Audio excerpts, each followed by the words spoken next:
সনাতন হিন্দুদের প্রধান পূজ্য দেবদেবীদের মধ্যে অন্যতম হলেন গণপতি গণেশ এবং সনাতন ধর্মের একটি বড় শাখা হচ্ছে গাণপত্য, যা মূলত দেব গণেশকে কেন্দ্র করেই প্রতিষ্ঠিত। মানুষের শরীরের উপর হস্তির মস্ত স্থাপন করে নির্মিত হয় গণেশের মূর্তি। আর গণেশকে কেন্দ্র করে মানুষের এত কৌতূহল মূলত এই হস্তিমুণ্ডের জন্যই। অনেকেই বলে থাকেন আজকের যুগের চিকিৎসা বিজ্ঞানের প্লাস্টিক সার্জারি বা কৃত্রিম উপায়ে অঙ্গ প্রতিস্থাপনের একটা সূক্ষ্ম ইঙ্গিত হচ্ছে গণেশের পৌরাণিক চেহারা। বলা হয়ে থাকে পৌরাণিক যুগে প্রচলন ঘটেছিল কসমেটিক সার্জারির, যা আজ আধুনিকতম রূপ ধারণ করেছে একবিংশ শতাব্দীতে এসে। পৌরাণিক এই মূর্তির আড়ালে গণেশের বসার ভঙ্গি, সুর, ভুঁড়ি, ছোট ছোট চোখ, দাঁত প্রতিটি বিষয়েরই রয়েছে আলাদা আলাদা তাৎপর্য। গণেশের বড় মাথা নির্দেশ করে বড় মাপের ভাবনা ও চিন্তাকে। এই কারণে গণেশের বুদ্ধিমত্তা ও জ্ঞানের প্রমাণ মেলে পৌরাণিক বিভিন্ন আখ্যান ও উপাখ্যানে। তার ছোট ছোট চোখ আসলে দৃঢ়ভাবে মনোসংযোগের প্রতীক। গণেশের সুর আমাদেরকে শিক্ষা দেয় একই সাথে নমনীয় ও কঠিন হতে।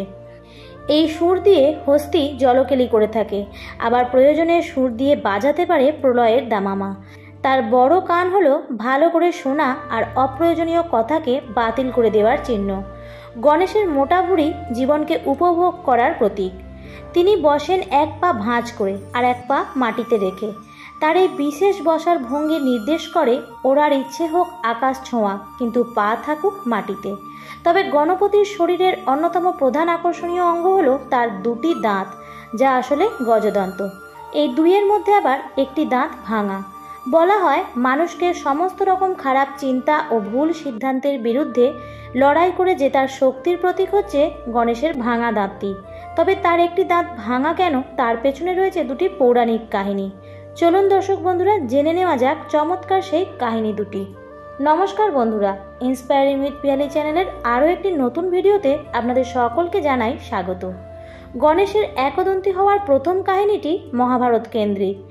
এক সময় মহর্ষি বেদব্যাস স্থির করলেন তিনি রচনা করবেন মহাভারত।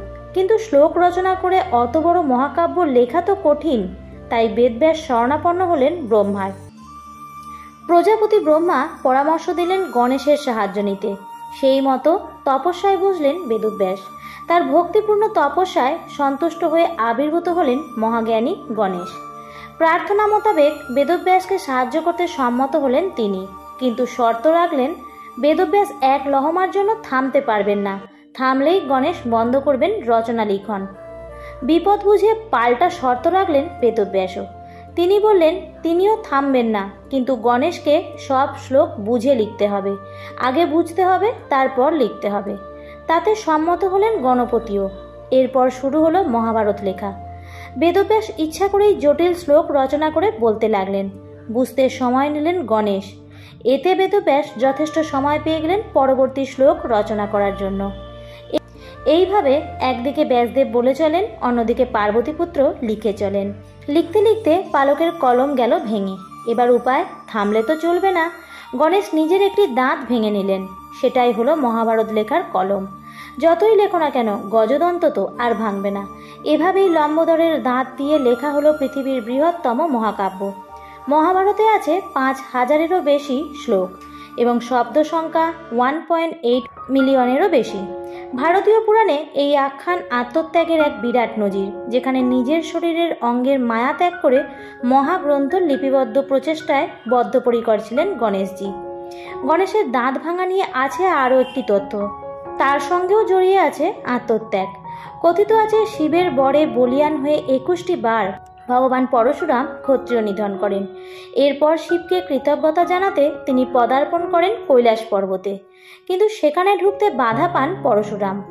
পাহারারত গণেশ জানান শিব তখন নিদ্রামগ্ন, পরশুরামকে পরে আসতে হবে। এতে কুপিত হয়ে পরশুরাম গণেশকে আক্রমণ করে বসেন। গণেশ সামনাসামনি লড়াই করতে থাকেন, কিন্তু শেষ অবধি পরশুরাম প্রয়োগ করেন নিজের কুঠার। কিন্তু এবার কোনো বাধা দেননি গণেশ, কারণ এই কুঠার দিয়েছিলেন স্বয়ং মহাদেব।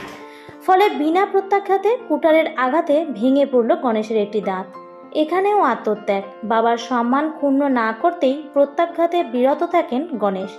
কার্যত উৎসর্গ করেন নিজের একটি অঙ্গ। সেই থেকেই গণেশের নাম একদন্তী। তবে প্রকৃত ঘটনা যাই হোক না কেন, গণেশের একটি দাঁত যে মহৎ উদ্দেশ্যে উৎসর্গীকৃত হয়েছিল তা নিয়ে সন্দেহের কোনো অবকাশ নেই। কেমন লাগলো আজকের এই ভিডিও অবশ্যই কমেন্ট করে জানাবেন। আজকের ভিডিওটি এই পর্যন্তই। এই ধরনের আরও ভিডিও দেখার জন্য আমার চ্যানেলটিকে অবশ্যই সাবস্ক্রাইব করে আমার পাশে থাকবেন। এই ধরনের আরও অনেক পৌরাণিক কাহিনী আমার চ্যানেলে দেওয়া আছে, সেই ভিডিওগুলোও দেখতে পারেন। আশা করি আপনাদের খুব ভালো লাগবে। ভালো থাকবেন, সুস্থ থাকবেন। ধন্যবাদ।